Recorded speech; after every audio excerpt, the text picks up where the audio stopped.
Do I try mine? Alright, everybody, so we're just gonna let some of the people kind of make their way on here. Hey guys. This is Zoe. She is a public event promoter. Yeah, I director. host events. I'm also a social media manager. I co-run a company called AudioKush. Yo, big ups everybody tuning in. I co-run a company called AudioKush. We're an international media outlet. We try to spread a lot of knowledge of cannabis culture, but also just, different holistic health methods. We came from the party scene. We used to work in the music industry. So our mission is to just, let people know there's safe ways to have fun, without being in danger. Right. Basically. So, how I came across Zoe, last year I went to a rave with my sister Whitney that most of you know passed away. And she basically talked about Zoe nonstop. She's like, promote her stuff, re-share all her stuff online. She does events, she's got raves, she's got stuff going on in Buffalo, and I want to go, I want free tickets, promote her stuff. She's like, I really like her. So the other day, I was scrolling, and I'm like, oh my God, it came over me, I should get a hold of Zoe. She's got great connections, she's a nice girl, she's doing a lot of stuff. I'm like, great idea. So I contacted her, and then we have been hanging out today, and she's a good girl. It does a lot of awesome stuff, and I wanted to kind of get her out there because we're going to probably have some future, planning in the works as far as our conventions and whatnot. And she's doing a lot of public health stuff as well that she's incorporated into her event planning and different events that are going to happen in the upcoming season.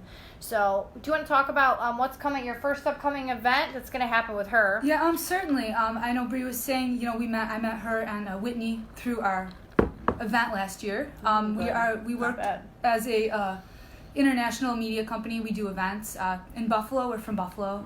We host a company called Rinse 716. Each year we do an annual Halloween party. It's a pretty good thing for Buffalo. We get a lot of people. A lot of people enjoy it. Look forward to it each year. But it's been hard for us. We don't want to promote a negative space at all for people to go and enjoy themselves. It's never a good holiday if somebody's hurt or sick or overdoses. God forbid, dead or in any type of situation like that. And it's always holidays, right? It's not always, but you do see a lot of deaths happen, after the weekend, man. So, it really, especially in somewhere like Buffalo, it's something you need to take into consideration. So we're back again this year for our annual Halloween event, guys, but we are changing it up a little bit. We're still going to have live music as we've had in past years, but this year we're going to focus more on some education. We're going to have some speakers, CBD vendors, different people from out the community, different health organizations. We're just really trying to promote a more positive message. I entered the music industry. It was a very positive thing for me. It saved my life. It gave me a community, a place where I felt I belonged and was truly happy. So it was really difficult to see young people literally dying at music events. And why, guys? Come on. The music scene's supposed to be, a great place for all of us. And healing. It's supposed to be healing, exactly. I entered it as I thought it was a healing place. I started hosting music events because I really hoped it would be healing for people. And what my partner and I came to see was just really sad. So, this year we're back. There's still going to be live music, entertainment, food, go-go dancers, fire spinners, the works. Guys, though, if you drink, there's a bar. But, there's a lot more, too. This year, we really want it to be for everybody. Everybody feels welcome. Everybody can learn. You don't need to be involved in the cannabis community. If you're just looking for a safe place to be, that's great. If you want to know more, that's great. If you just want to check it out, that's great. Everybody's welcome. Yeah, I think that, part of, what I do is experimenting with different forms of getting to a better situation in your life. And I've met a lot of people that have gone down the road of medical marijuana. I'm not 100% not affiliated, but I know that it's definitely helped a lot of people that I know, and I'm not against it in any way.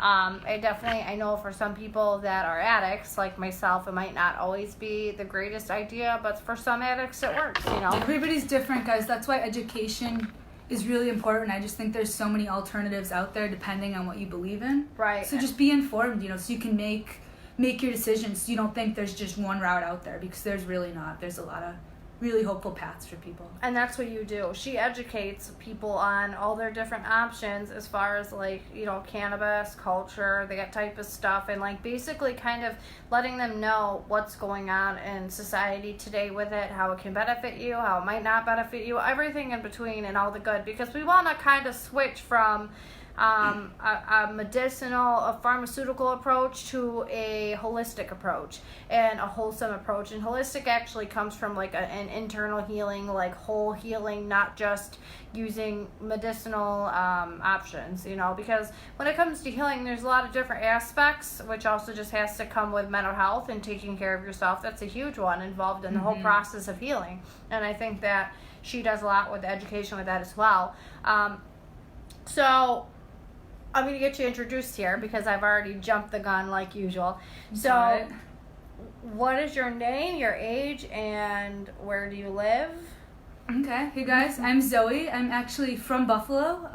I grew up in Hamburg, New York. I currently live in the Netherlands. I live near Amsterdam, where I work as a international cannabis media correspondent, I guess. I do different research, writing. I work with coffee shops. I co-run a blog, AudioKush HQ, with my partner Russell. We're never really trying to push an agenda down anybody's throat. Just give you the news as truthful as we can make it. Yeah, man. I'm 26. Yeah, that's me. What is your current job title, Zoe? I don't know. Everything. Everything I need to do at AudioKush, guys. Just really, I do a lot of interviews, meet with a lot of activists. Really, we're an information hub. We do host events too. We have a rosin pressing event going on in the Netherlands currently to raise awareness of the cannabis concentrate industry over there. But yeah, we're all about just really trying to work with people like Bree here to just bring a positive message. Yeah, I mean, this is the cool part is, like, I met her and she is, like, she's a part of the spectrum of the things that I've experienced while being on the other side. So this is, like, kind of cool because you can share ideas and come from different ends of experiences.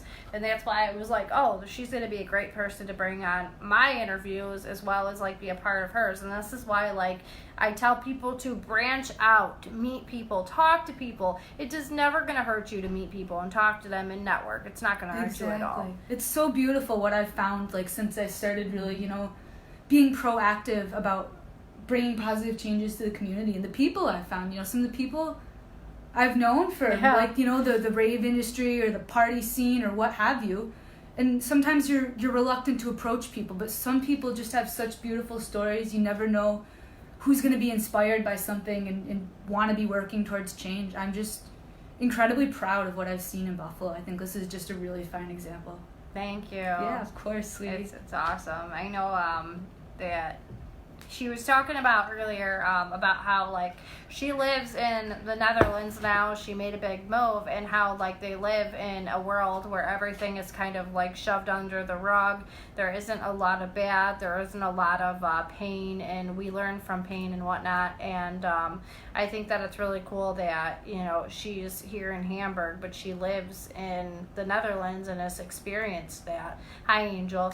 And it's just awesome that, like, she went from that side of things to a place where she actually, she says she moved there for the fact that it was kind of like a better space where everything was going well, there wasn't a lot of issues, and she actually found herself more attracted to where we're in Buffalo, where we see the other side of things and we have perspective. Do you mind kind of extending off that? I just see the passion in Buffalo. I've seen the pain for years, and now I don't know if it's changes I made internally and I'm just surrounding myself with a really good group of people, but I think a lot of it's actually the dynamic in Buffalo too, and that a lot of people I know, a lot of the community's been through a lot of hardships. So I think, people aren't satisfied. We know life can be better, and I think it's really beautiful when we can link up. In the Netherlands, there's not a lot of the issues that are seen here, at least not as big, with the opioid and drug crises, and gun violence just is another example. Obviously they exist there, but they're not as large scale here. And at least people here, then it makes you think, if this stuff is going around, you think about it and why, and you have to examine human nature and mental health, and then we have to ask these tough questions. If you if you pretend like it's never happening, like I've observed, obviously it's not just one place and one culture. I'm not going to say that, but from what I've observed, if you don't talk about it, it's not going to help. And how do you ever achieve a resolution if you haven't identified the problem? And this is where it goes from an individual standpoint to a mass standpoint.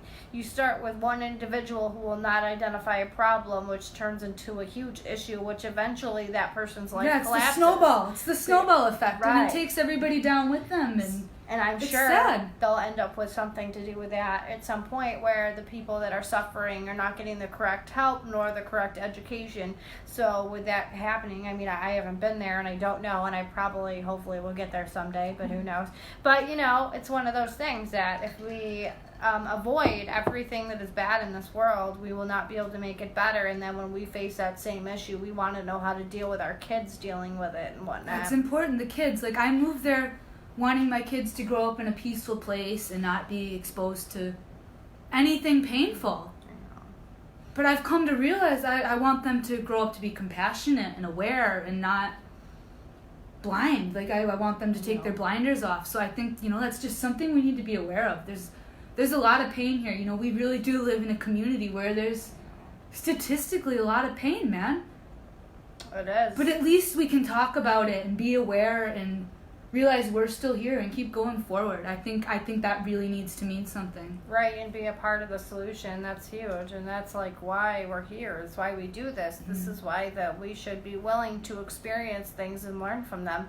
Because personally, I believe that we go through traumatic experiences so we can gain access to a different perspective to live a better life. What else can we do with traumatic experiences? Exactly. We can't just let them knock us down, man. I mean, I know I've done that enough. I'm sure we all have. Like, you need to just keep rolling sometimes. Keep Seriously. Forward. I know.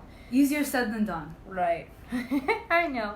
So, what is your education? Tell me a little bit about what you went to school for and what you are expertise in. My education's a bit, like, different. You know, I explored a few different paths that all kind of went together, just trying to figure out what I wanted to do. I started as a science student. I've had a lot of lab experience. I'm a scientist. I went to school for pre-med, actually. But then I kind of felt like what interested me more in the medical system, the more I learned. Like, I love biology and chemistry and all that.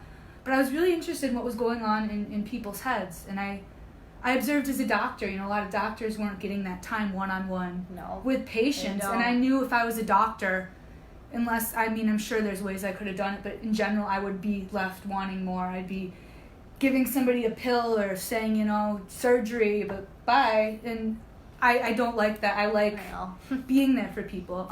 So actually from pre-med, I worked in the lab. I actually started studying anthropology, did some traveling. I learned a lot about different cultures and people. I also minored in global gender studies, which was really cool. Then I went back to school. I started studying social work. I started working as a counselor as well. You know, I really thought that might be a better way to treat people on a more, I guess, personal level. You know, I was looking for a more holistic approach too, you know. Yeah. Not just giving somebody a magic pill or whatever and then Sorry. No, you're there good. You go. Yeah, no magic pill, you know, just really working through problems. If a magic pill's part of it, that's great for that person, but there's so much more to it. Oh, there's so many approaches to mental health and counseling. It's not just one thing. And this is, people think like they can just take their medication and be good. And like then a couple months down the road, they're not good anymore and they're depressed again and they're going through a similar situation. Yeah, they need to address the roots or their behaviors or, you know, whatever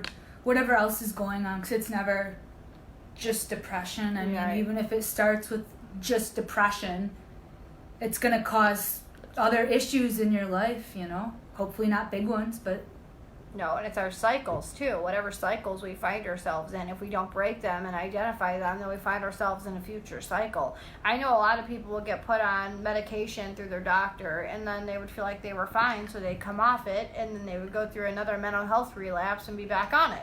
So or they would go, oh, it doesn't work. Well, you didn't give it long enough. You have to give at least like a month, 6 weeks to like 3 months to really kind of see if a medication's working. You're going to have side effects, but also I'm kind of against the idea of just taking meds because, everybody should be kind of like weighing out your risk and your your reward here. If you're going through a really tough period and counseling doesn't seem to be working, and self-care, different types of like yoga, meditation, there's a lot of options out there, but it takes work. You can't just be like, oh, I meditated for 5 minutes, why am I not better? It takes work. I wish, right? I do that sometimes. Me it's too. like, oh, I feel good, okay, I'll better. I'm good. But really, it's later. lifestyle, you know, even if you do choose the medication, just remember, you know, the lifestyle too has to change. You know, if the medication's ever gone, you need to use that to build a lasting, you know, positive routine that really serves you. Right. As well as a good support system. All that. Definitely, if you're hanging around people that have negative energy that are constantly putting you down or making you feel inadequate, and you are going through a mental health cycle and crisis, say you do not have that medication to get you through and you go through an even more traumatic mental health crisis, how are you going to deal with that if you have a bad support system or a corrupt one? You're not. Yeah, you know? I saw that a lot as a social worker, you know. I saw a lot of people that really, they were good people. They were internally really committed to getting well. They wanted it, and they didn't have the supports. And, you know, as a social worker, that was really hard because sometimes you are the support. And that's a lot of pressure. I know, you know, it's the same as a family member. It's really hard, and then, you know, people don't want to inconvenience their family or their loved ones or whoever. Or their job. So it's a really hard thing, but, you know, it is important to address it because that's how we make these holistic changes, I think, you know. If you can't address what you're going through with your family, your work, or whoever, you know, how are you supposed to change your interactions with them? You can't, and this is why we have to break the chains of stigma, because this is our stigma, and it comes down to, you know, your individual basis of your job employer and your employee. If your employee does not feel like they can speak up and say to their employer, I need a mental health day. I need a day because if I come in today, I'm going to do something stupid and I'm going to get fired. You know, you have to be able to be open like that with your work. And I understand that, like, we're not always in the right position to be able to do that. Not every individual personality is equipped to deal with those things. But you have to be able to feel okay in your environment, because even your work should be a support system for you, or you shouldn't be there. Even if it's not, though, you know, you need to be honest to an extent, however much you can be. I always find, you know, if you're not honest and you're going through something, people can really, you know, misconstrue that. And, you know, even like your job, you know, if you want to be there and you're just struggling, you know, to some extent, at least try to make it clear so your boss doesn't think, you know, like, you don't want people to have the wrong opinion of you. Exactly. But it's a really, you know, hard path to walk, to navigate, because, you know, you never know how much to say, what to say. How people are going to look at you. Yes. I know that being somebody in recovery from a heroin addiction, you know, I felt the best way for me was to be honest, and I told people, like, look, I'm a recovering heroin addict, I need my time off, I can't be full-time, I'm per diem at my jobs, you know, there's definitely a way that I went about things. Now, mind you, I have to be held accountable as well. I can't take 19 days off because I'm having a mental health crisis, you know. So, like, you definitely have to be honest, be on, like, a good basis with your employers as well, but also you can't take advantage of that. And as a recovering addict, I have taken advantage of that at times, and I completely understand that that's part of my nature sometimes. But being open and honest worked for me. I understand it does not work for everyone, and I really hope that you find yourself in a position where it does work and you can. Yeah, you gotta at least find, like, one place. Sorry, my boyfriend might call again and it might freeze for a second. If so, that's why. So, let me see. New position. Okay. So, do you have a religious background of any kind? A belief system? Not really. I always said, you know, I grew up without one. Definitely, you know, through my experiences in life, I don't really wouldn't really say I have a religion or a belief system, but I definitely believe in something, where I think I used to believe in nothing. Just even if my belief is just that we're really fortunate that some things that happen, you know, are very that just seem very serendipitous, even if that's as far as it goes. Like, I think there's something out there. If it's just how I'm interpreting it, I guess I learned a better way of thinking. But I mean, I don't think it serves me. I know enough about energy to know, you know, to say, oh, life's just meaningless. I think it is until we create it, but I guess that's my religion, you know? Got to create meaning. Right, and that definitely the energy thing. When I started looking into energies and, you know, it's never created nor destroyed, if you think about that, even if you have no faith in anything, if you just believe in energy itself, it isn't destroyed. So that could be your faith. That's one that definitely, hung me up. Like, yeah, that hung me up too. It's like, because okay. I with my face. And I just try to be like, it just disappears, but then it doesn't. There's so many odd things that just happen in the universe, and it seems like they happen more as you open yourself up to it. Not necessarily looking for it, but just being aware, a little bit open and just mindful of what's going on. It's really incredible.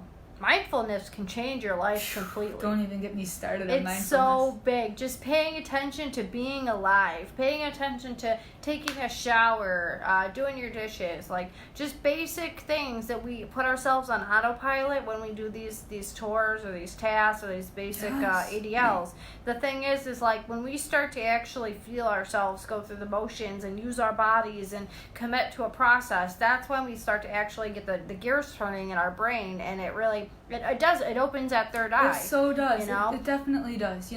I had a really weird experience that I was talking to somebody about mindfulness, and I realized, when I was a little kid, I think I noticed everything. Like, I'd look at your face, I'd notice everything, like whether an eyebrow, God forbid, was out of place. And as an adult, I think it's you look beautiful, sweetie. But as an adult, I literally feel just clueless sometimes. Like there could be a dead murder in the middle of the street, and I just walk on by, and that's really just made me realize, how I'm not being mindful in my daily life sometimes. And what I was just saying about, energy and the universe being a beautiful place, I need to put that into better action. I know myself, and just be more present, in the moment. I think it's a really important thing, and it goes to show, as kids, we're naturally good at that, and we lose it, in the hustle and bustle of life and the pain. And it just really struck me. When I was a kid, I noticed everything, and now I don't take the time to do it. Now it's just it's life. I like that I realized that, though, because for years I just felt kind of stupid, but now I realize, no, I'm just not being mindful. And just not paying attention. Yeah. You're the star of your life, and you're not watching the movie. How crazy is that? What's wrong with me? We all watching my movie. We do it, though. We all do it, and we get caught up in it. I realized that, I think, a year or two ago, too. I was like, as a child, my imagination ran rapid, but was it my imagination? This is where you start to say, was I just more mindful and more aware? And now as I've gotten older, my imagination or my groomed beliefs have caused me I don't think it goes away. Become a minimal, perspective of things because of how we're told to view things and how we're told. Because you got to think our views shape how we deal with life and how we live it. So it's kind of those types of things as well. So all these groomed shapes, and now we live life differently than as we did as a child because we weren't really groomed yet. But the cool thing is, they say you can unlearn that. So I think maybe we should just ungroom ourselves a little bit. You know what I mean? Still shower, guys, please. Still do that, but ungroom yourselves a little bit. Not just that kind of groom. Just ungroom a little bit. Just relax a little bit. Be a little more aware, a little more in the moment. Stop looking through this whatever lens we're looking through. Right, because the things that we're taught growing up aren't always exactly how we have to believe they are. Because everybody's different. Yeah. Exactly. If you're negatively affected by what you believe, then maybe you shouldn't believe it. I mean, you hear all the time about people that grow up in households that are racist or whatever, homophobic, and they grow up, they see there's another opinion of the world, and they expand their minds. So I think as adults, we should all be trying to do that a little more. Exactly, because we're definitely capable. You know. Oh yeah, we only use 9% of our brain. I want to be a dolphin, man. Seriously, they use some crazy She's so percent. funny. But it's another point of energy, guys. Like mammals like that use more of their brain. They can actually communicate without telepathically. Right, and that's I'm not awesome. trying to just talk out of my ass, so you guys can look that up on Google. But energy is a very real thing. Yeah, it definitely is, and that's something that got me really into spirituality, right, Leah? Yeah, I know. She said she was talking about how we it's about trying to ascend and reopen that third eye. Yeah. Big ups. Can I read this? Can I read it? Yeah. Okay. Big ups, Leah. She says that's why kids and animals can see or hear things from the other side. When we get older, we lose that ability. It's all about trying to ascend and reopen the third eye. Exactly. That same conversation I was having. We talked about animals too, and definitely, they have that intuition. It's something we should have, I think, because some people do, and A lot of people are just with their phone in their face. They don't see it. Like, right. They're not opening their mind to it. Yeah, thank you, Leah. That's important. I think definitely, no, thanks, Demo. He said, you go pro, bro, you go girl. And big ups, Demo. We go girl. Yeah, I think that when we start to open our mind and meditate, I saw this with meditation. So the best thing that I personally did, and I go through phases, it's not all the time. So like I would listen to binaural beats. Different frequencies. And like each frequency is supposed to stimulate a different part of your brain. And as I've listened to these frequencies, I noticed I had more and more awkward like occurrences that and I was more open to things, and I was seeing more things and hearing more things, and just, it's one of those things that like I didn't believe it at first, but then I kept meditating on it, and I kept like kind of putting an intention out there. And I think that's where a lot of people stop, because that's when it starts getting really real, It's right. It's actually like real. Mm-hmm. You gotta think, even if you're just into binaural beats, you're still activating different centers in the brain, because each, frequency, it hits off different centers and it activates different parts. But so, how promising though is it that we can actually do that? Like, what does that say about the brain? Like, that's incredible to me, that we can actually do these things to our brain to make it respond differently and heal it or change it or whatever you want to call it. It's beautiful.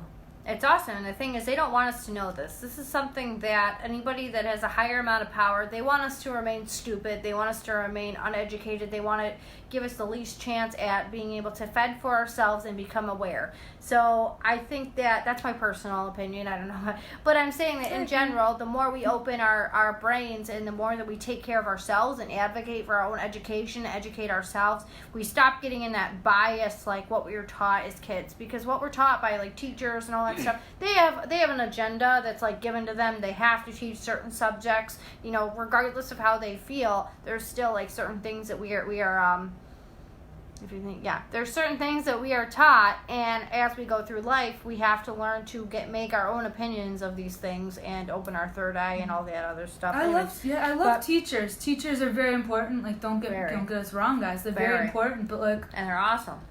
It's hard when it's a teacher, though. Like, teachers, sometimes you're just learning like one person's view on the world, which math, that might be okay, but then even like history, if it's I remember I had a history teacher, even like he was very different beliefs than and I know the history we were learning was a little skewed, so it can be anywhere. Education's important, but there's so many people I met or I've reconnected with from high school, whatever, and they say, I feel so much more intelligent now, I'm reading books and watching things and paying attention to the world and finding magazines and newspapers and talking to people, and there's so much to learn from that too. I think from everyone. I think education, they say book smart and street smart, I think you need both, definitely.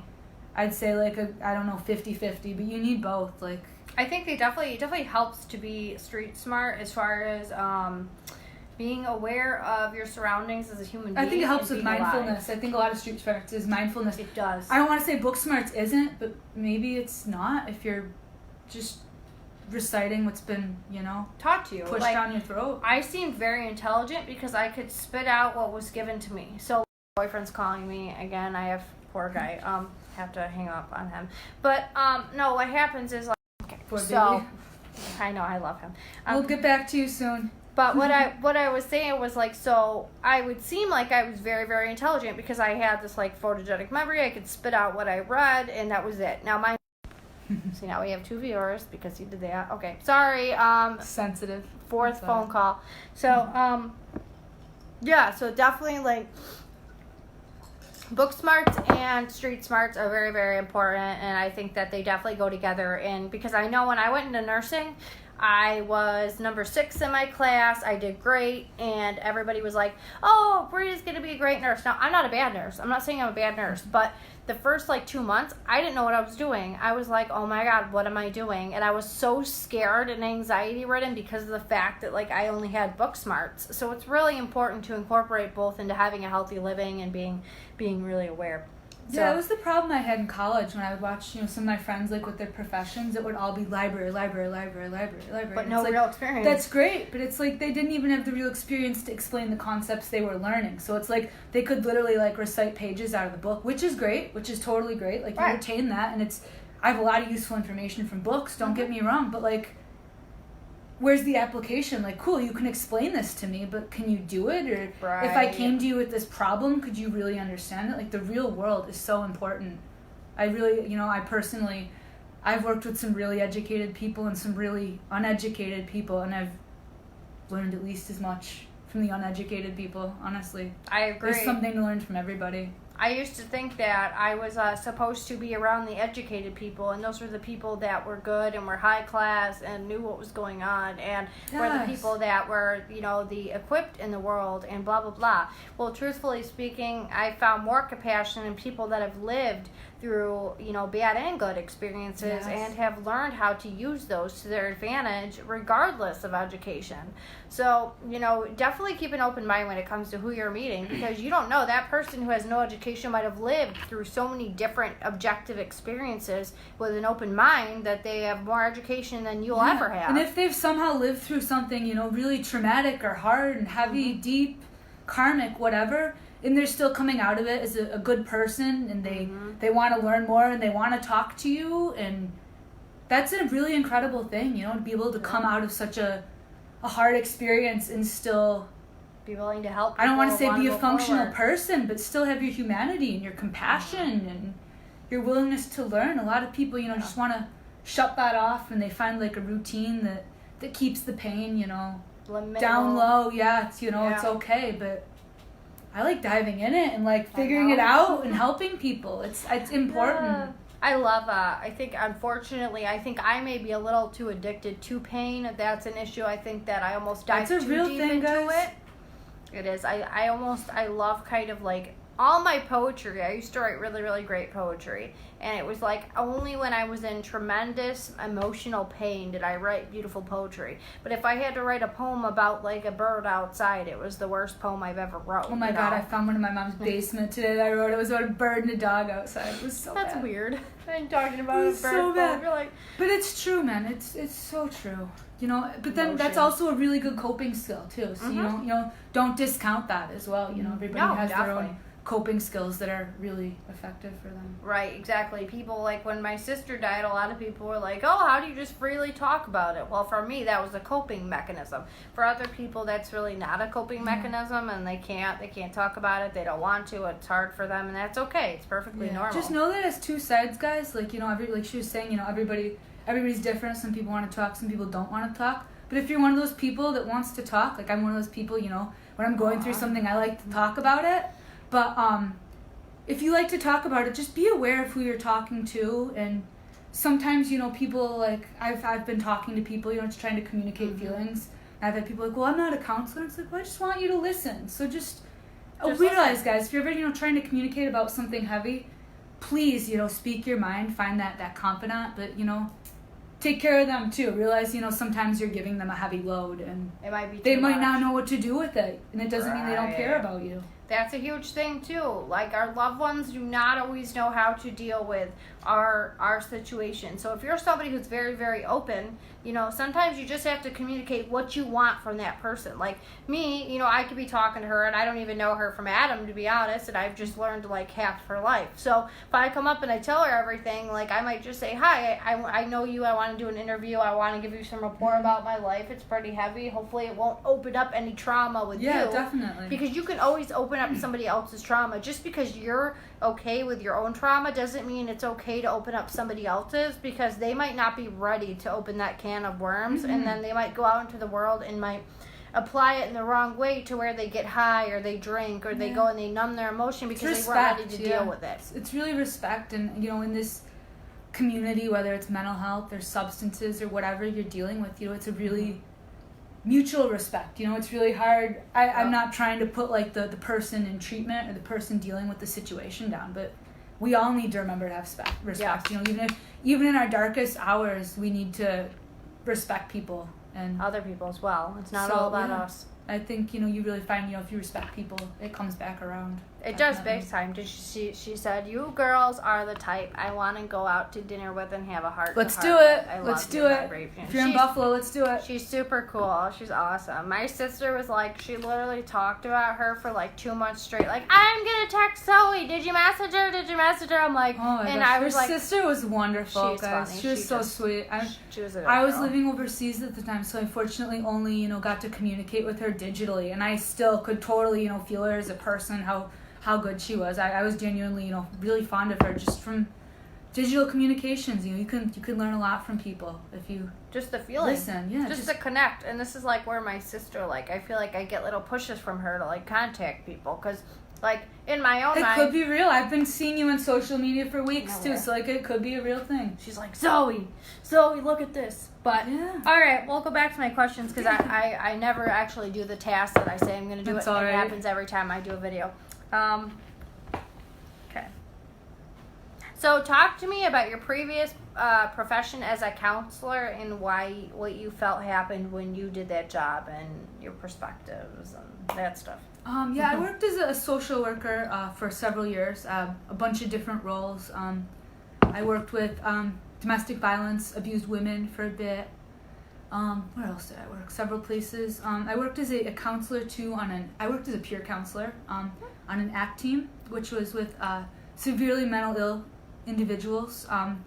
I couldn't always relate to everything they were going through, so it was really hard, and they were really high risk people, they're people in and out of treatment institutions, more hospitals and incarceration, just because a lot of them weren't getting the treatment they needed. And the sad thing with the people I worked with is the majority of them were older than me. They were late 40s, 50s, 60s. Probably been through a lot. It's really hard to change, schizophrenic or not, which a lot of my clients were. It's really hard to change a behavior when you're 40, 50, 60. You totally can, but I mean, if you've been living in that same pattern of, negative energy for so long, it's a really, I can't even imagine. I'm only 26. It's hard enough to change, patterns that don't serve me. I can't imagine double my lifetime of doing it, and being stigmatized for it. It was really, really hard to be a social worker at times. I was always worried about my people, but I didn't always feel like I was able to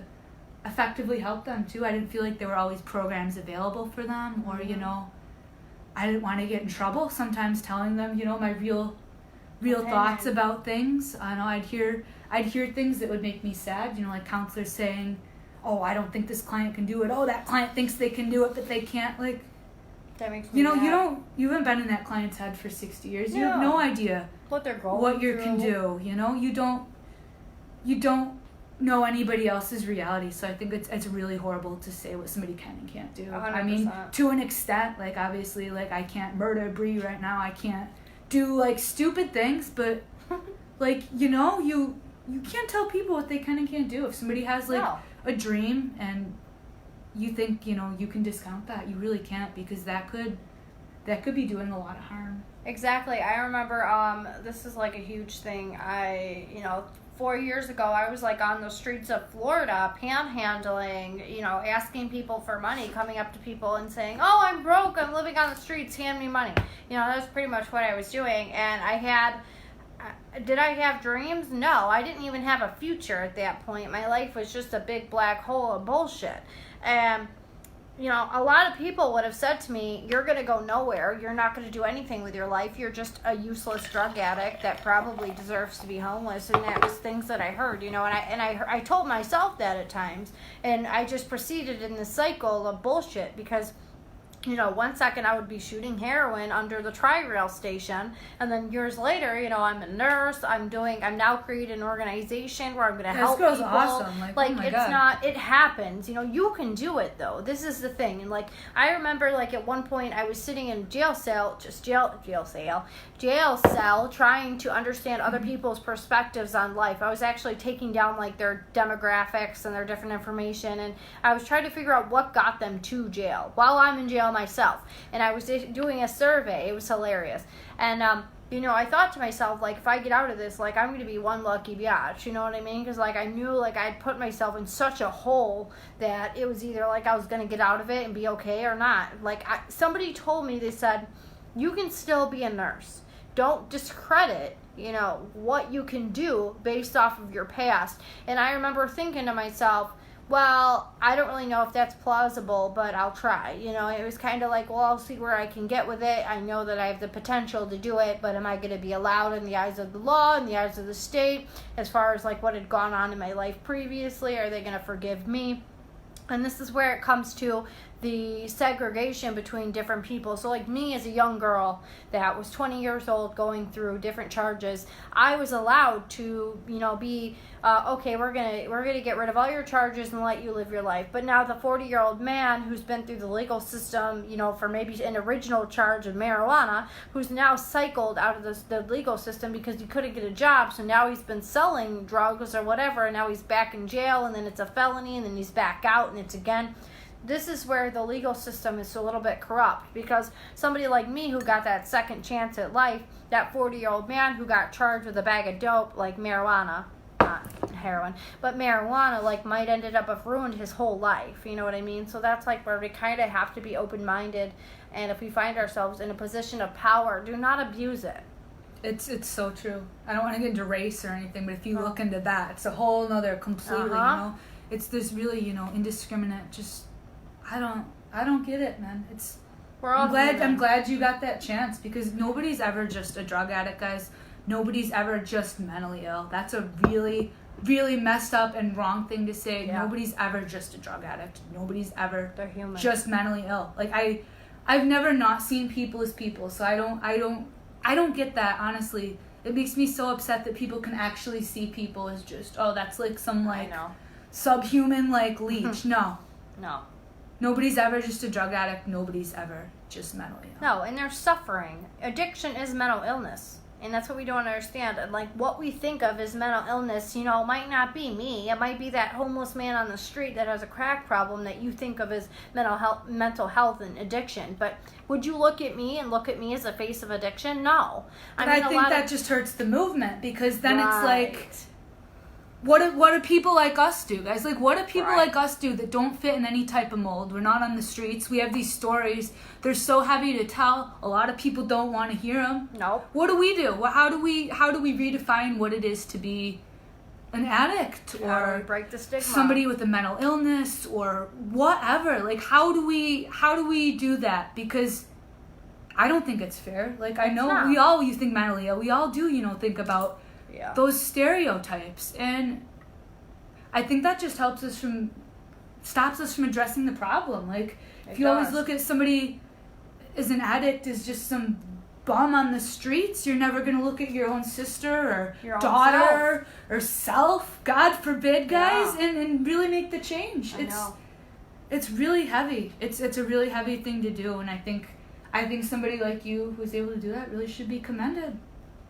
Not to make you uncomfortable on live, but it's like, thanks, really hard, guys.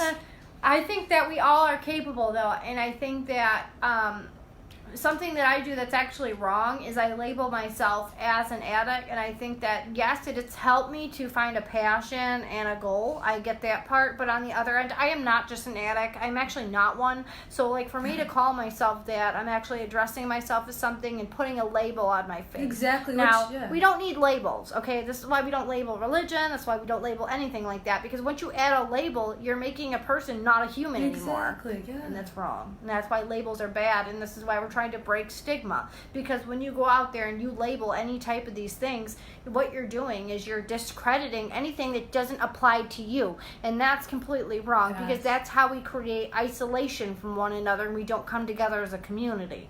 And that's completely wrong. So, if you find yourself in a situation where you're speaking with another person that has gone through a not so similar experience that you can't relate to, kindly try to address their feelings. Have them talk about things that they felt. Because we can all relate to one another on a feeling basis. And Definitely. This is something that was told to me a long time ago, because I remember thinking to myself, well, you know what, I didn't go to jail yet, so I'm not really an addict. I really told myself that, because somebody else, they all had said, well, if you haven't gone to jail yet, you haven't reached your bottom. This is prior to me going to jail, and somebody said, well, stop thinking of it that way. Think of it as, did you feel that hopelessness that somebody else felt when they were in jail? Maybe you weren't in jail, but you were self-imprisoned by your own mind.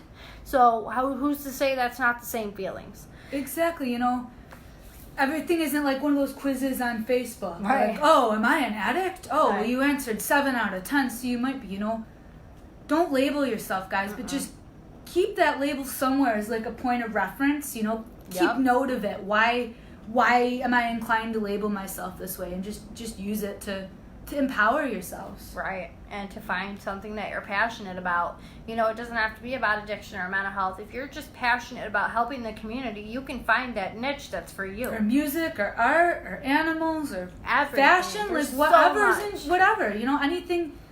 Anything can be made, probably not anything, but pretty much anything can be made to be a positive thing and used to, help people and spread positive energy. So I don't think people that are addicts should feel like they need to get better and go into some helping profession. I think people are just helping the world by, finding their role and finding what they can do well and bring to the world. We need people doing different things. Like we can't have everybody speaking or being a counselor or a musician. Just do whatever you're good at. I think we're not told enough that.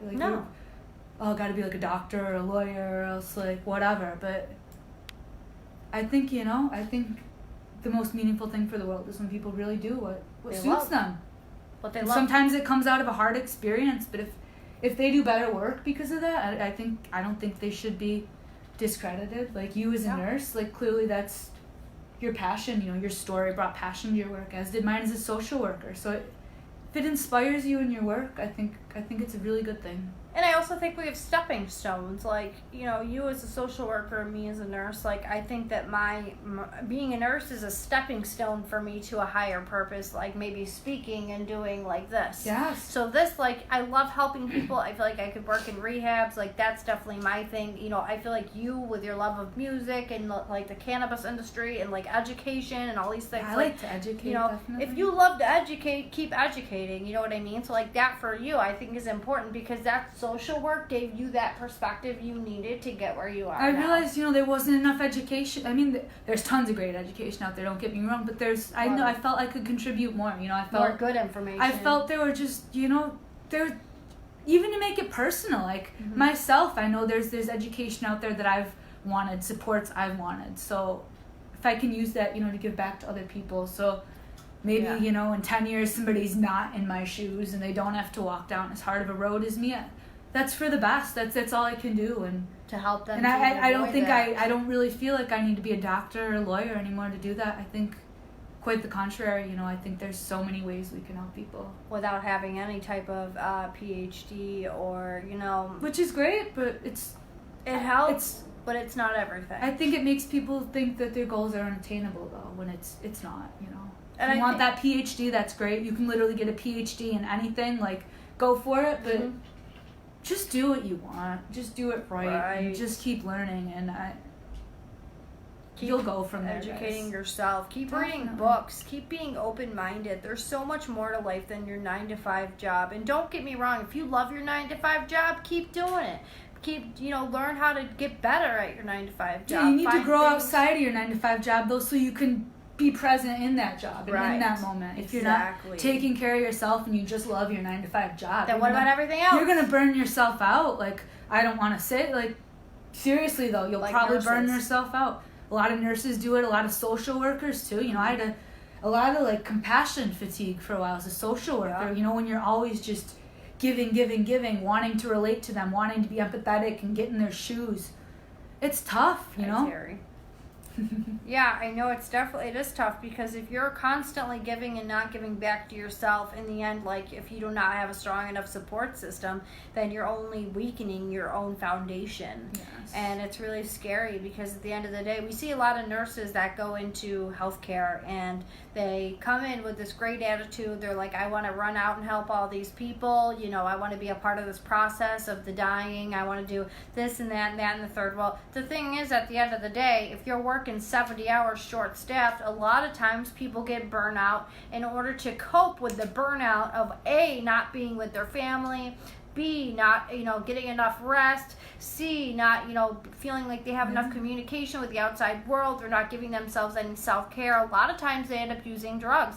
And this is a huge thing that we see in the healthcare system. People don't realize it's everywhere. There's, nurses that aren't doing their job correctly because they're burnt out and they're how scary making is that, mistakes. I used to work as an EMT too. I saw that as well. Really? Like, yeah, crazy girl, shit. You know everything. Yeah. See, I've done everything. I kind of started with more medical approach and now I kind of do my own thing. Hope that's good. I don't know. Just trying to spread knowledge. I think it is good, and I think you have a good Yeah. experience, definitely, from what you're It's saying. an interesting story, man. Like, I just, I'm really just trying to help people. That's why I'm out there. I just think education's important, and if talking about things really helps people, like, I think it's great. I'm not afraid to talk about it. Like, Me neither. I was more afraid of being alone and depressed and miserable and having no hope. Like, sure, I'll talk about it. That's not scary comparatively. Like, really, man. Right. But seriously. Yeah, if you have a story and you feel like you can contribute, people like her that come from a background of, having their own issues and then finding themselves and going through different, like, trial and error through their life, I think that when you tell your story, it's about the experience. And this is something that I kind of had a conflicting view with somebody. They talked about how they didn't really want to feature people on an addiction show that had gone through traumatic experiences and hadn't quite got through it yet. And I think that the point of bringing them on the show is the experience. Like somebody who may still be struggling with an addiction, you want that experience to help you. So like what you take from somebody else's story is what you choose to take. I think you can learn from anybody. Man. Exactly. Definitely. As long as, like what we were saying, as long as that person who's, if they're still an addict, as long as they're respectful. Do you know what I mean? As long as someone's respectful, you can learn from anybody. Right. If they come on the show, they say, listen, my name's so-and-so, I'm struggling. Also, it opens up doors for them. For all you know, somebody might watch that might offer them a treatment for free. Or even just telling people. Right. Like, just telling people. I know. I'd love to watch that. I'd love to, learn from one of those people. You know, if they wanted to share that, I'm totally open to listening to that. I think that would be great. I get why people would be a little reluctant about it. You know, it can be gray areas. As somebody that does like videos and stuff, that's something you need to consider. But if it's the right person, it can be so inspiring to everybody, and it might actually inspire them to make that first step towards recovery. Because somebody who's been living in the shadows of their own hell, battling their own demons, sometimes that step towards recovery comes from bringing those secrets out into the light and coming on a show and talking about it. Because now all these people, not only are you battling the people that have been tearing you down and telling you you're a piece of shit for using, there's a lot of good people that are going to come and they're going to message you and they're going to say, listen, I'm proud of you for speaking. I want to offer you treatment. I want to get you into outpatient. There's a lot of different versions. And even if you're dealing with mental health, like I've had a bad mental health week this week. I've been really, really stuck in the dumps. I was sleeping a lot this week, really tired, nervous at work, didn't want to do anything, going through like I was stumped on my projects. I'm like, what am I going to do? I have to get a 501c, all this crazy shit that's been making me nervous. And here I am tonight and I'm doing my video and I'm back to doing something I love and I feel better now because I'm doing this and I'm talking about it and I'm getting this shit rolling, you know what I mean? So it's definitely, it's about perspective, it's about working through it, talking about it and being open to help when you need it too. So yeah, I agree. I mean, they always say, the first part of like making a change or addressing a problem is admitting you have a problem and talking about it. Yeah. So I think if somebody would actually come on something geared toward this and be willing to talk about it, that would be awesome. I think that was definitely a good step for them. And we have a couple people I know that messaged me that were like, I'm currently going through this, that, and the fourth. I'm dealing with my own personal addiction. I want to come on the show. And I think that's really strong. I think as long as there's some like criteria for what can be discussed, just very minimally. Do you know what I mean? Right. Because we don't want to trigger people. This is the issue. There's there's two sides to everything. Anybody can get triggered from anything as well. So, like, we should probably have, like, a warning on it. But, as well as that, like, people do have war stories, and they sound pretty rough sometimes. And I know that other people might get triggered from that. But that is the truth. The ugly truth is sometimes what creates the lovely resolution that we need. So, if if it's something that you watch these videos and you feel like you're getting that kind of, like, urgency to use or something, just feel free to not watch, because I don't want to hurt anybody or do any damage that I can't personally fix, because we are opening a side to the book that might not be read all the time, if that makes sense.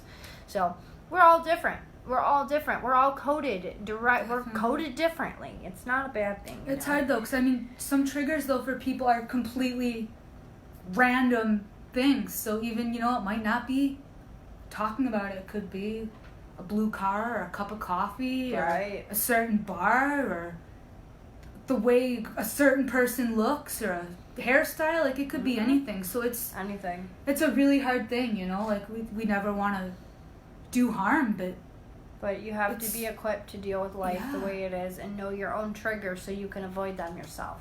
Because I can't avoid your triggers for you.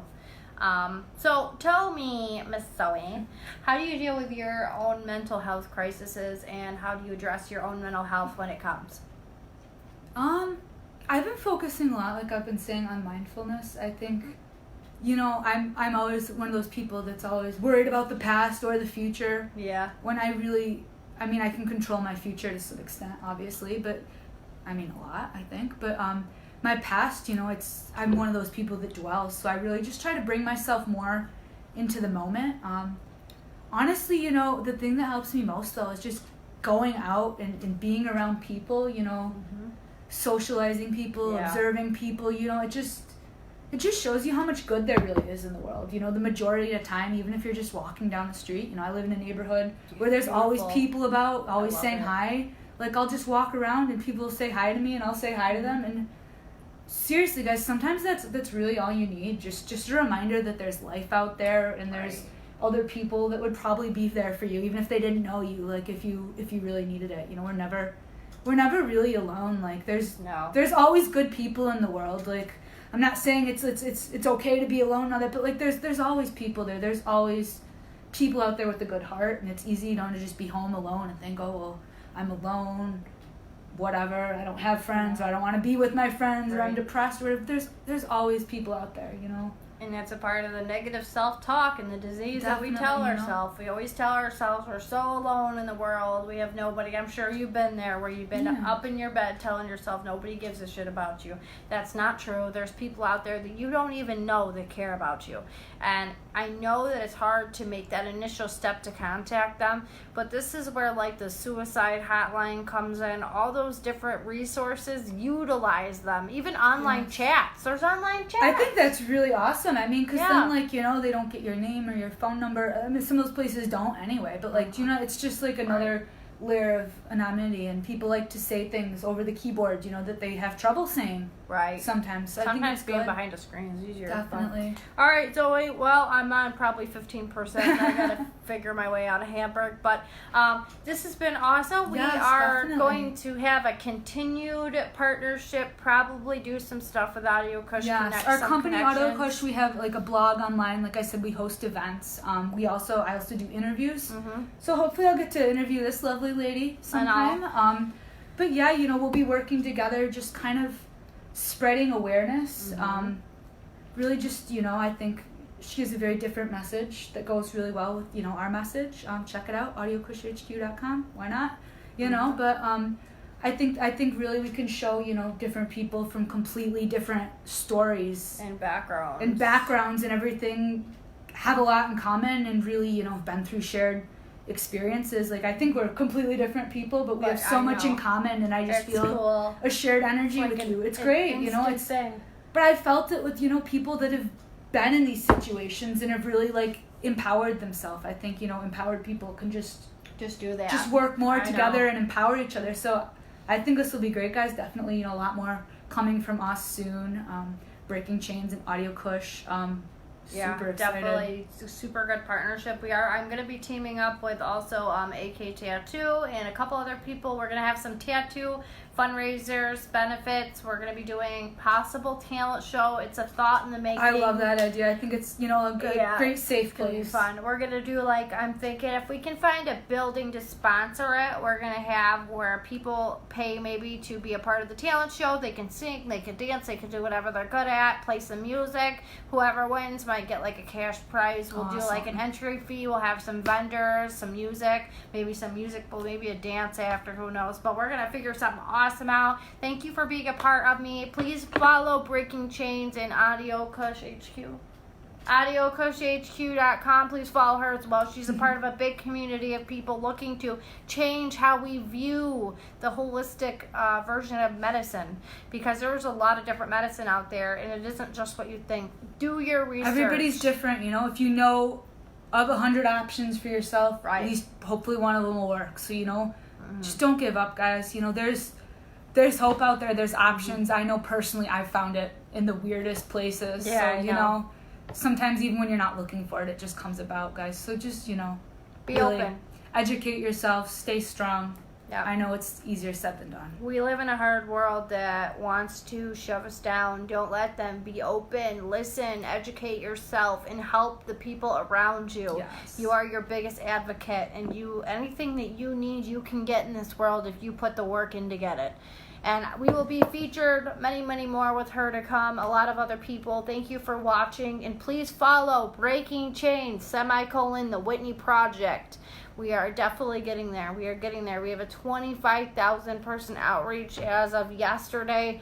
It is amazing. I'm just so excited to say one day, you know, I was once in a spot where I was sitting in the school getting told I should be a public speaker, and then into a drug addiction that I could have died from, and here I am conveying messages from my sister that passed away and everything else in between. So it's amazing how these things come full circle. We're told we should do totally something. around. Why do we have to go through so much shit before we realize it's really what we were supposed to do, right? In the first place. Hey, you know. But thank you so much. I really appreciate everybody that's been a part of this project. We need people as far as photography, videos. We're going to start doing some better commercialing, you know, better video footage. We obviously need more high quality cameras. If you know somebody that would like to be featured on the channel that has gone through either a traumatic experience, dealt with a loved one that's gone through mental health or addiction, we are definitely open to the idea of bringing you on the show. We want to incorporate all of the community from different backgrounds to show a full picture to everybody, because regardless of how you view addiction and mental health, if it strikes you in your life and your family, I want you to be able to deal with it and know where to go. Well, statistically, you're going to face it somewhere in your life, you know, if you ever open yourself up to any kind of love, guys. So just